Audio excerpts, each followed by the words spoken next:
Pendant longtemps, ce chemin n'avait qu'un seul objectif, surveiller. Surveiller la côte, empêcher la contrebande, contrôler une frontière invisible entre la terre et la mer. Il n'était pas destiné à être parcouru pour le plaisir, mais à protéger un territoire. Aujourd'hui, ce même chemin est devenu l'un des sentiers de randonnée les plus connus de France. Le sentier des douaniers, aussi appelé le GR34, longe la côte bretonne sur plus de 2000 km au plus près de la mer. Il attire chaque année des milliers de marcheurs, de touristes et de passionnés de nature. Falaises, ports et chemins côtiers racontent cette relation ancienne entre l'homme et la mer. Ainsi, comment un ancien sentier de surveillance est-il devenu un levier culturel et économique pour le territoire breton ?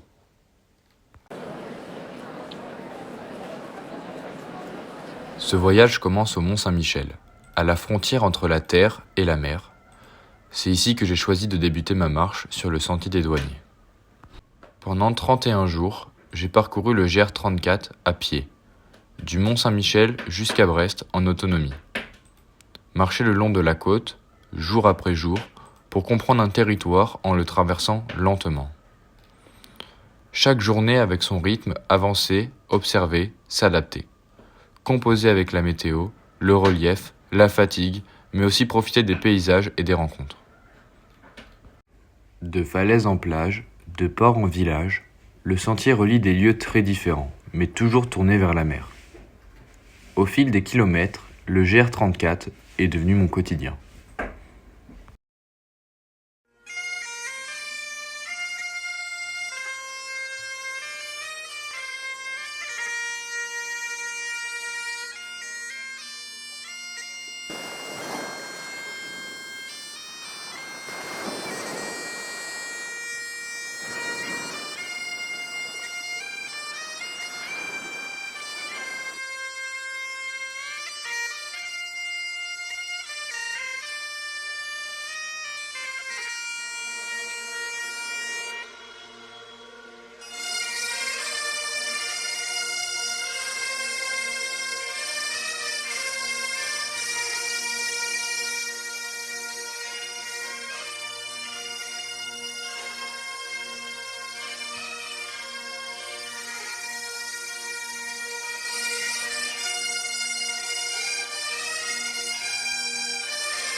Tout commence au XVIIe siècle, lorsque Jean-Baptiste Colbert, contrôleur général des finances de Louis XIV, met en place des tarifs douaniers élevés aux frontières françaises.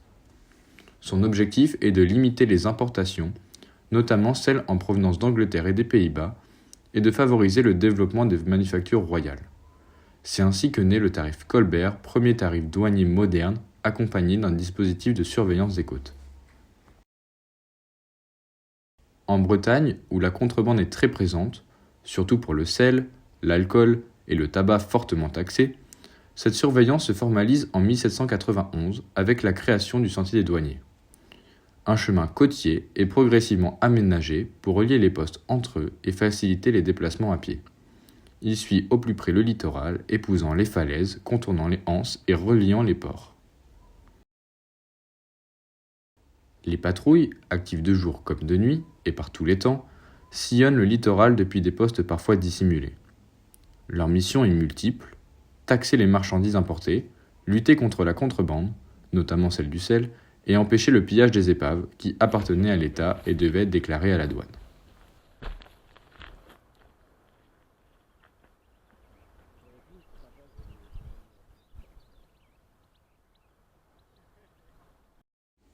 Avec l'essor des nouvelles technologies de transport et de communication au début du XXe siècle, le rôle du sentier diminue progressivement. Les postes de douaniers sont abandonnés ou réaffectés et le chemin perd sa fonction militaire.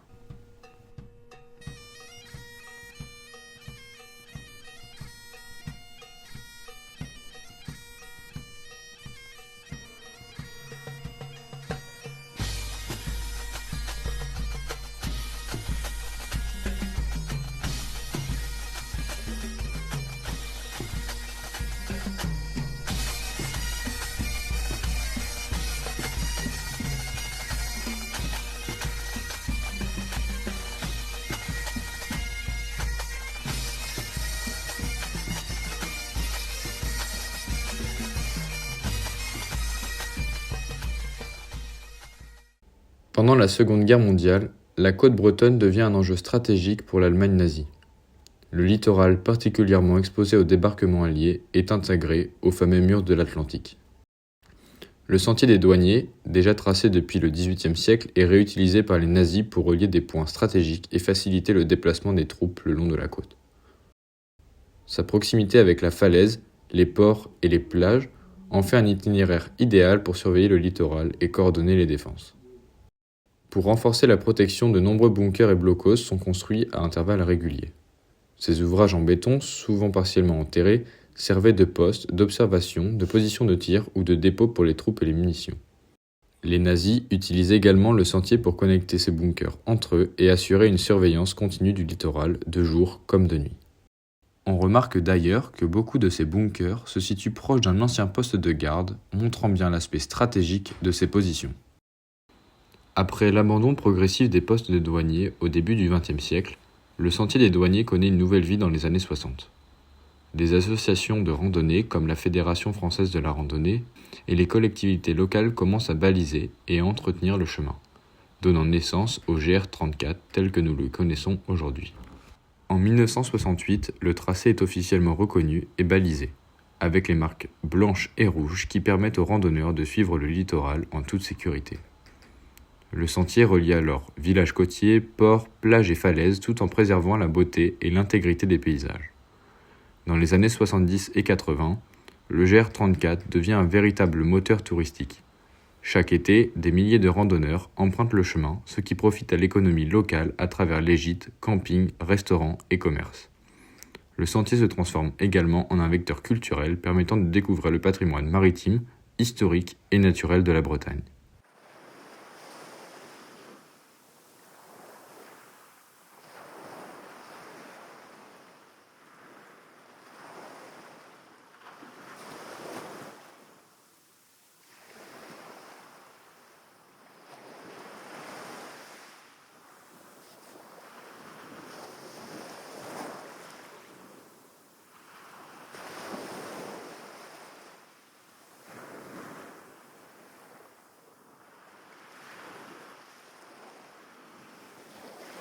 En Bretagne, la protection de l'environnement occupe une place essentielle.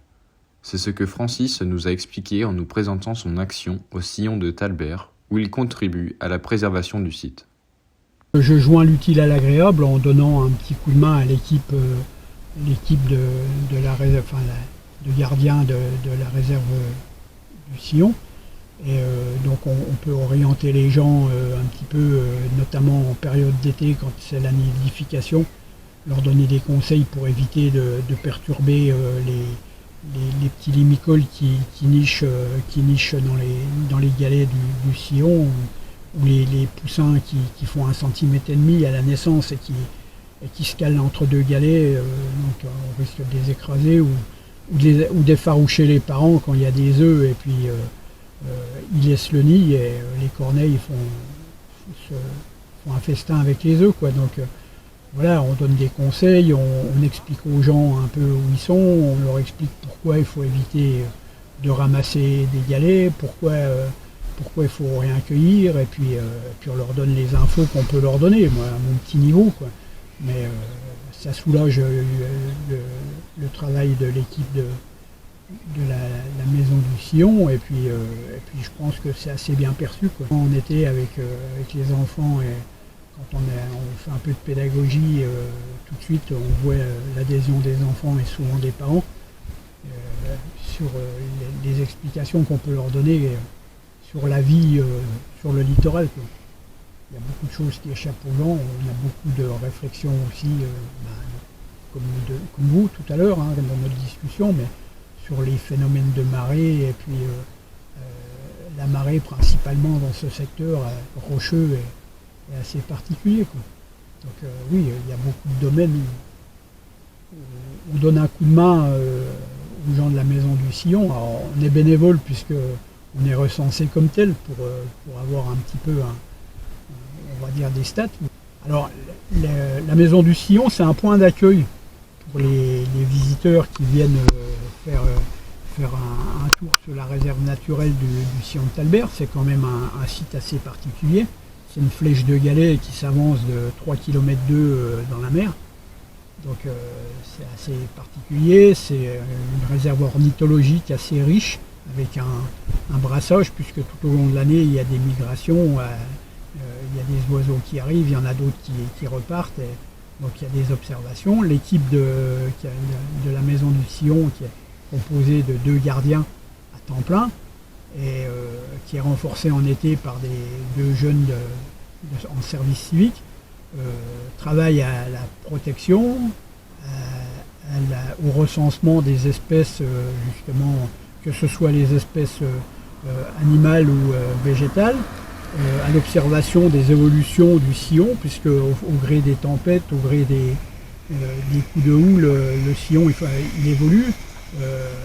En moyenne, depuis les premières observations qui datent de plusieurs décennies, en moyenne, chaque année, il recule vers le littoral de 2 mètres, en sachant qu'il y a des années, au gré des tempêtes, il a déjà reculé de 30 mètres sur une année, quoi.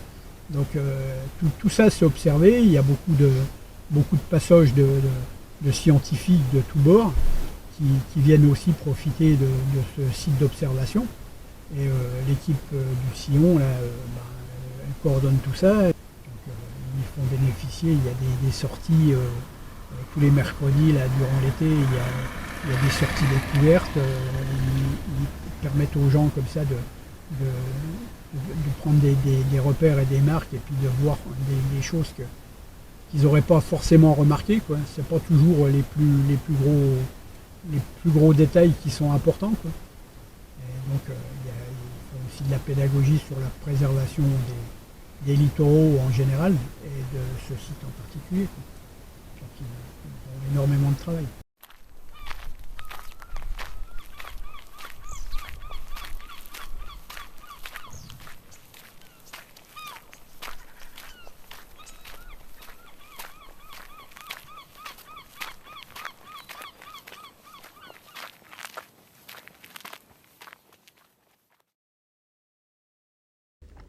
Malgré sa beauté et son importance historique, le sentier des douaniers fait face à plusieurs défis environnementaux et humains. L'érosion est le premier. Le passage constant des randonneurs accentue l'usure des falaises et des dunes déjà fragilisées par le vent et la mer, nécessitant des aménagements comme des passerelles pour protéger le sentier ou la modification du chemin en conséquence des dégâts occasionnés.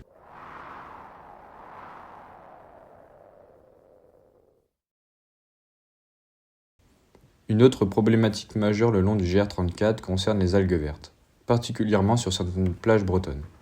Ces algues se développent rapidement dans les eaux riches en nutriments, en particulier en nitrates et phosphates, souvent issus de l'agriculture intensive et des eaux usées. L'accumulation de ces algues sur le littoral a plusieurs conséquences. D'une part, elles dégagent des gaz toxiques lorsqu'elles se décomposent, ce qui peut être dangereux pour la santé et affecter les animaux. D'autre part, elles rendent certaines portions de plage et de sentiers glissantes, compliquant le passage des randonneurs. Mais au-delà de l'aspect pratique, les algues vertes perturbent les écosystèmes côtiers. Elles empêchent la lumière de pénétrer dans l'eau, gênant la photosynthèse des plantes aquatiques et modifiant l'équilibre naturel des habitats marins. Cette prolifération est un signal fort de déséquilibre environnemental et rappelle l'importance de pratiques agricoles plus durables et d'une gestion attentive des zones côtières. En cas de prolifération soudaine, les plages sont fermées au public pour éviter tout risque. Enfin, le surtourisme est un enjeu croissant. Chaque été, le GR34 attire des milliers de visiteurs, ce qui peut endommager les sentiers, perturber la faune et générer les déchets. Pour limiter ces impacts, les randonneurs sont encouragés à rester sur des chemins balisés et à respecter les zones sensibles.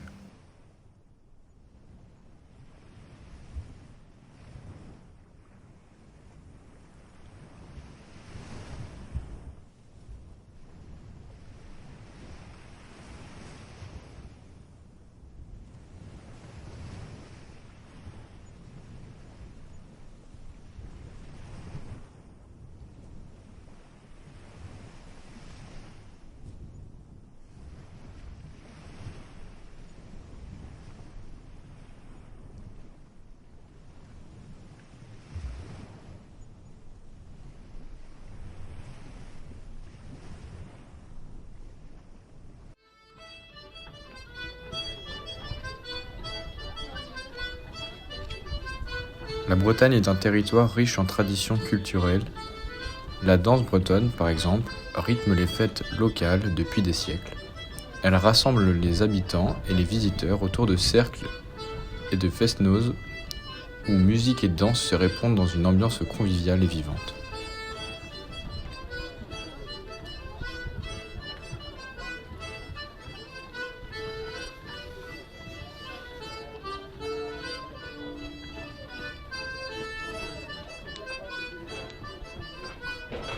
L'artisanat traditionnel fait également partie intégrante de la culture locale. Le vannier, par exemple, perpétue un savoir-faire ancestral en fabriquant paniers, nasses et objets utilitaires à partir de matériaux naturels comme l'osier. Ces créations témoignent d'une relation étroite entre les habitants et les ressources naturelles du littoral.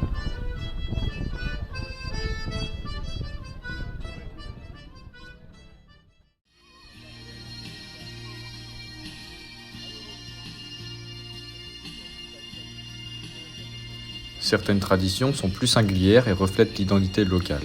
C'est le cas de la confrérie de l'artichaut qui valorise ce légume emblématique du Finistère et organise chaque année des événements pour promouvoir sa culture et ses usages culinaires.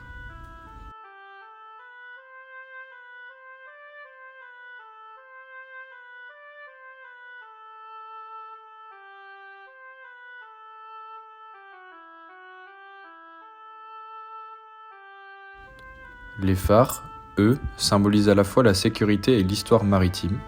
Ils ponctuent le littoral et racontent les siècles de navigation et de commerce tout en offrant des points de vue spectaculaires sur la mer.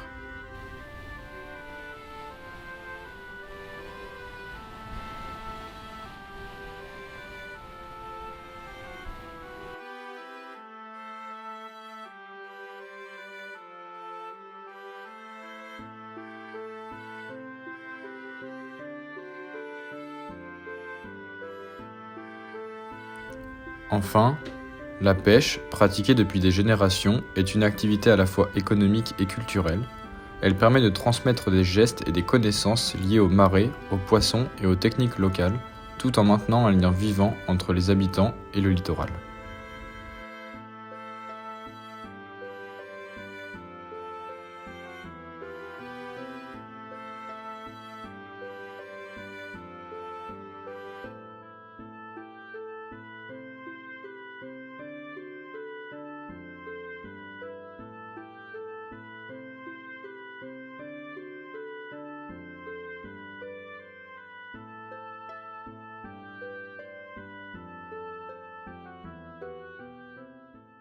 Est-ce que vous pensez qu'il est adapté pour tout le monde ou pas, ou est-ce qu'il y aurait des aménagements à faire? Est-ce qu'il est bien comme il est Moi je trouve qu'il est assez bien parce que vu que c'est le long de la côte, en termes de repères, c'est pas trop compliqué, il y a juste à suivre.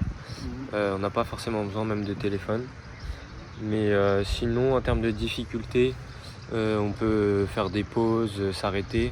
Donc je pense qu'il est accessible à tout le monde parce qu'on peut s'adapter en fonction de notre niveau, quoi. Moi je suis d'accord avec Baptiste, pour moi c'est de tout âge, tout niveau, tout n'importe quoi. Évidemment il faut savoir marcher sur un sentier, c'est la compétence principale, et savoir suivre les marques. Il y a quelques balades même simples où on voit des personnes passer, des personnes qui font juste des balades autour de la côte parce qu'ils connaissent. Et franchement c'est adapté à n'importe quel niveau. Il faut juste selon le programme changer les nombres de kilomètres qu'on fait, le nombre de distances parcourues en temps, etc.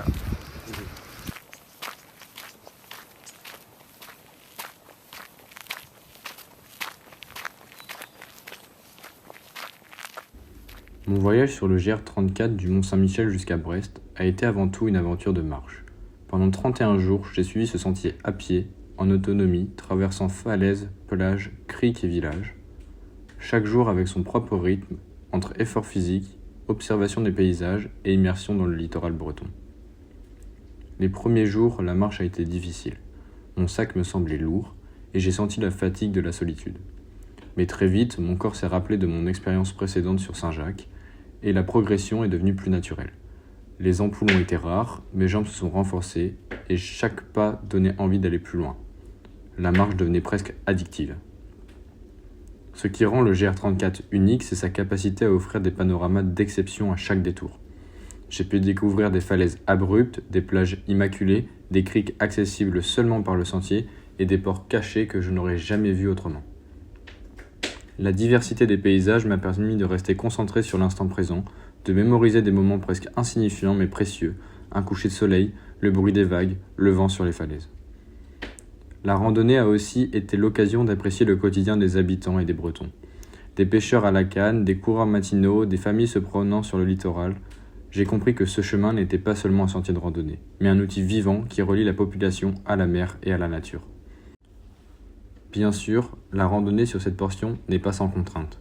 Certaines zones étaient fragilisées par l'érosion, rendues glissantes par les algues ou surchargées par le tourisme estival, mais ces obstacles faisaient partie de l'expérience. Il fallait adapter son rythme, rester vigilant et profiter pleinement des portions plus calmes et sauvages.